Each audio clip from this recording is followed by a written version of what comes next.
Kakek ini mencoba menghimbau kepada desa-desa lagi, kepada dusun-dusun yang ada, kalau bisa ya sumber-sumber itu dipelihara lagi, pohon-pohon yang dulu dikeramatkan oleh leluhur dipelihara lagi, ya tidak usah dilebih-lebihkan fanatiknya. Jadi Kusumo, sekali lagi saya sering berpikir begitu tentang statementnya yang kapan hari tentang 28,3% itu kan ya. Dan sekarang kalau kita lihat dan kita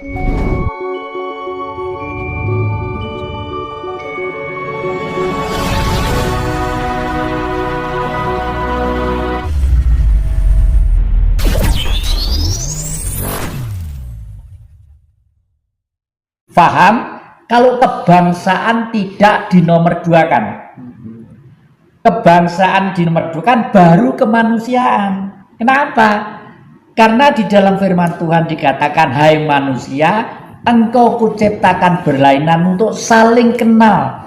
Dan pada waktu diciptakan itu setiap umat gerombolan sudah diberi pulau masing-masing, benua masing-masing.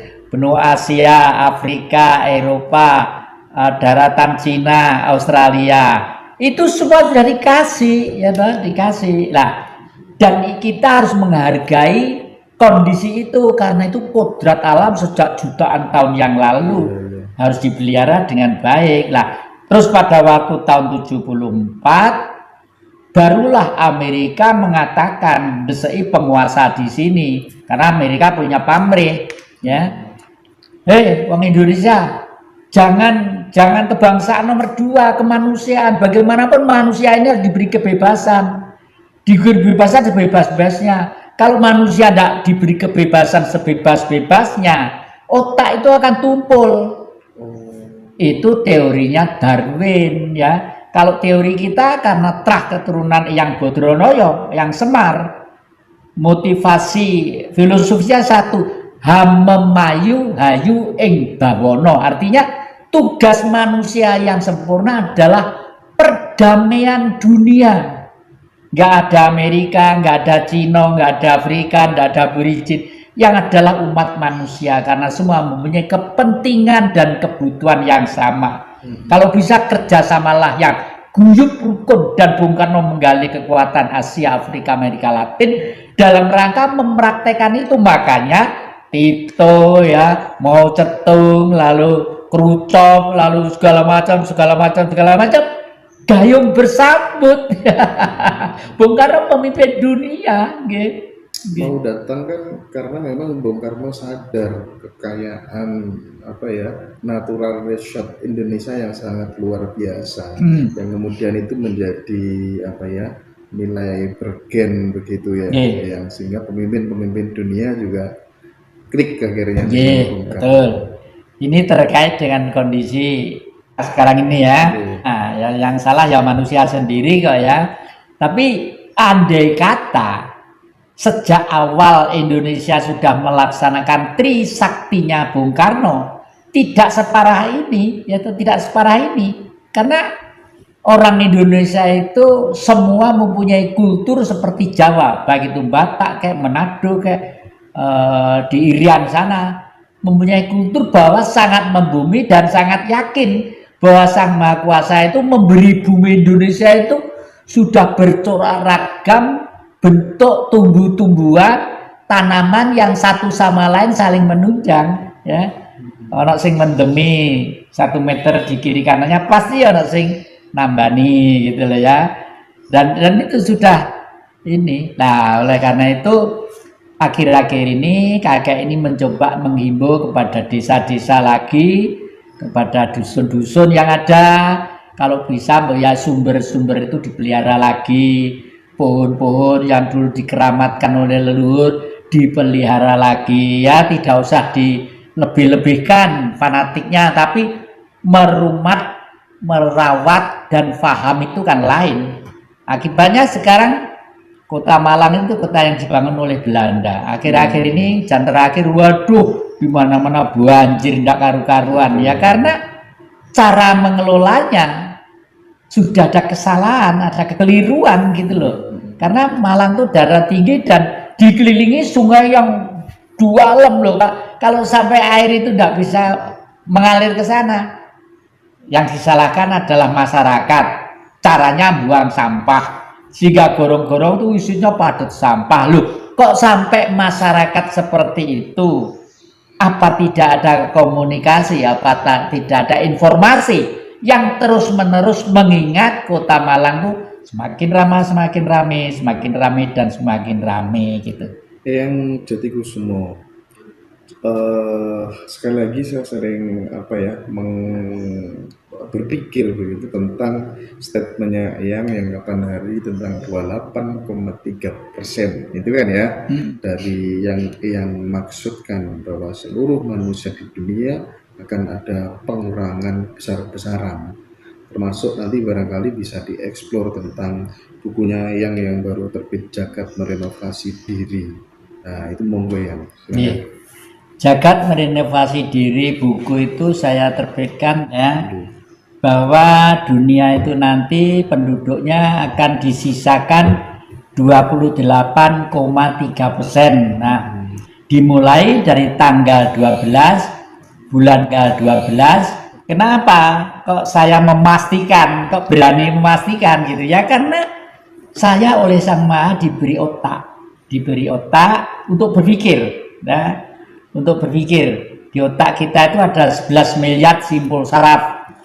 11 miliar simpul saraf, dan setiap simpul saraf melayani 25.000 saraf. Nah, akhir-akhir ini banyak kesalahan-kesalahan yang dilakukan oleh para leluhur ya, maaf ya Pak, saya terpaksa harus mengkritik apa yang menjadi perjalanan para leluhur.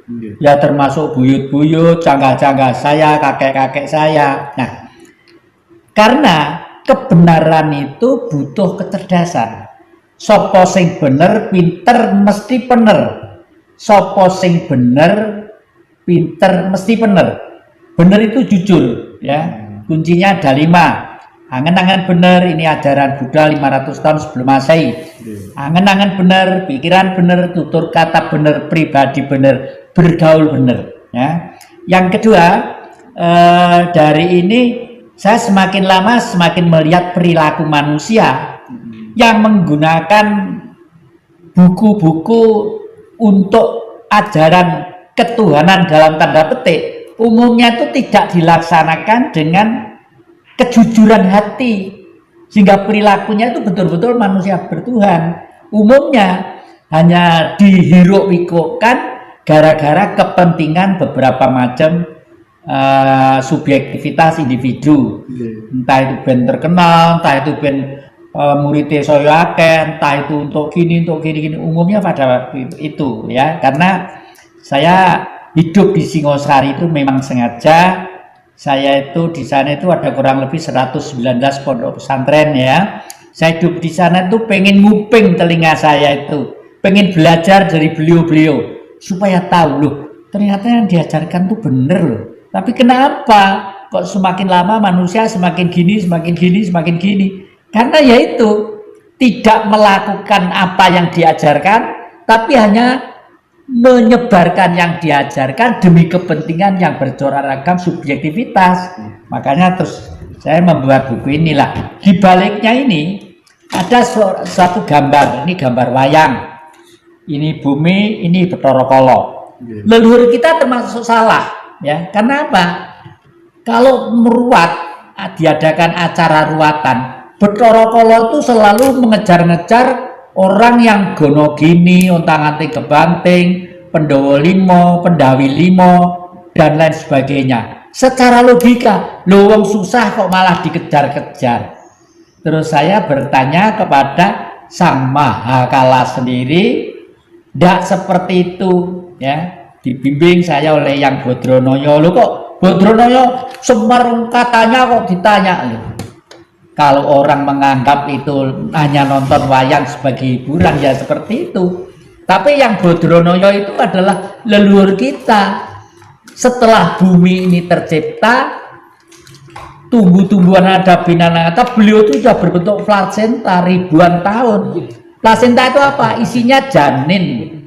Nanti kalau keluar janin itu adalah perwujudan Sang Maha sendiri yang bersinar dalam tubuhnya yang disebut Tuhan. Nah, gitu. Jadi yang Purwokala namanya saja Hyang Purwokala. Hyang itu adalah tinggi, Purwo itu permulaan, Kala itu zaman. Pada waktu zaman permulaan sebelum Sang Maha Pencipta menciptakan bumi, langit, matahari, bintang-bintang, air, samudra yang sedemikian banyaknya, diciptakanlah Sang Penjaga supaya ekosistem itu berjalan rutinitas sesuai dengan hukum dialektika, yang berjalan secara kontinu. Lah makanya disebut Purwokala. Lah sekarang saya mengadakan budaya ruatan kepada siapa saja yang mau, ya, yang tidak mau tidak masalah, nggak gelem delok juga masalah, tapi saya harus mengutarakan ini supaya dengan visualisasi kira-kira pertunjukan sekitar 2 jam ini nanti dengan sedikit peralatan yang minim, nanti itu kembali lagi sang gaib termasuk danyang-danyang itu paham dan ngerti kalau manusia itu punya sopan santun dan rasa hormat, ya, karena sebelum dilahirkan manusia danyang-danyang itu sudah ada lebih dulu, ya. Terus saya bertanya kepada Sang Maha Kala sendiri, tidak seperti itu, ya. Dibimbing saya oleh Yang Bodronoyo. Loh kok Bodronoyo Semar katanya kok ditanya, loh. Kalau orang menganggap itu hanya nonton wayang sebagai hiburan, ya seperti itu. Tapi Yang Bodronoyo itu adalah leluhur kita. Setelah bumi ini tercipta, tumbuh-tumbuhan ada binatang, beliau itu sudah berbentuk plasenta ribuan tahun. Plasenta itu apa? Isinya janin. Nanti kalau keluar janin itu adalah perwujudan Sang Maha sendiri yang bersinar dalam tubuhnya yang disebut Tuhan.